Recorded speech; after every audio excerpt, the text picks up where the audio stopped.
నేను వీడియో తీసుకుంటుంటే ఈ పెద్ద మనిషి రికార్డ్ చేస్తుంది. అందరూ హెల్ప్ చేసే వాళ్ళు అయిపోయారు. ఏం చేస్తాం? ఇంత మంచి ఫుడ్ ప్రిపేర్ చేసిన తర్వాత ఇంట్లో నేను టేస్ట్ చేయకపోతే ఎలా చెప్పండి?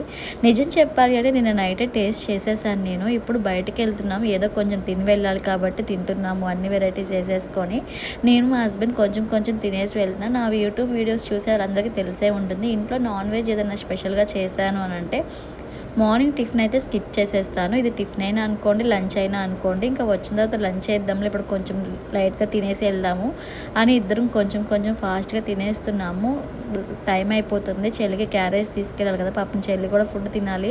ఇంకా అక్కడికి వెళ్ళేసరికి ఇంకా బాగా లేట్ అయిపోతుంది. నేను పని అంతా చేసుకొని వెళ్ళేసరికి నాకు ఇక్కడే బాగా లేట్ అయిపోయి 12 అయిపోయింది ఇక్కడే. ఇంకా అక్కడికి వెళ్ళేసరికి 1 అయిపోతుంది మినిమం. ఎట్లా లేదన్నా 1 గంట పడుతుంది. ఎందుకంటే బాగా ఎండగా ఉంది కదా, మధ్యలో ఆగుతూ వెళ్ళాలి, లేదంటే ఈ ఎండకి ఇంకా మాడిపోతాం అన్నమాట. నేను చేప తినే విధానం చూసి అందరూ అనుకుంటారు చేపలు తినడంలో నేను చాలా పెద్ద ఎక్స్పర్ట్ అని. నిజం చెప్పాలి అంటే అసలు నాకు చేపను తినడం రానే రాదు.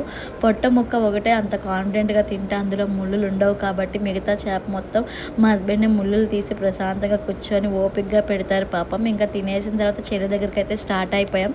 ముందు జానుని కూడా తీసుకువెళ్దామని జానుని కూడా రెడీ చేసాం, కానీ వెళ్ళేది హాస్పిటల్కి. అందులో బాగా ఎండగా ఉంది.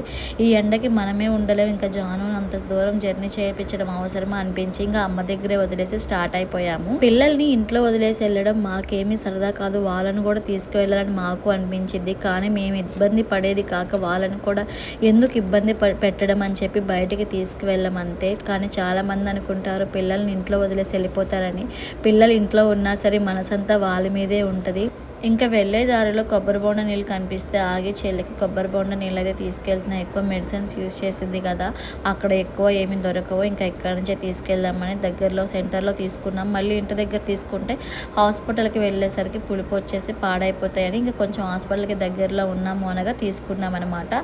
ఎలాగో చెల్లికి తీసుకున్నాం కదా అని చెప్పి మేము కూడా ఒక బాటిల్ తీసుకొని తాగేసాం. ఇంకా హాస్పిటల్ దగ్గరికి అయితే వచ్చేసాము.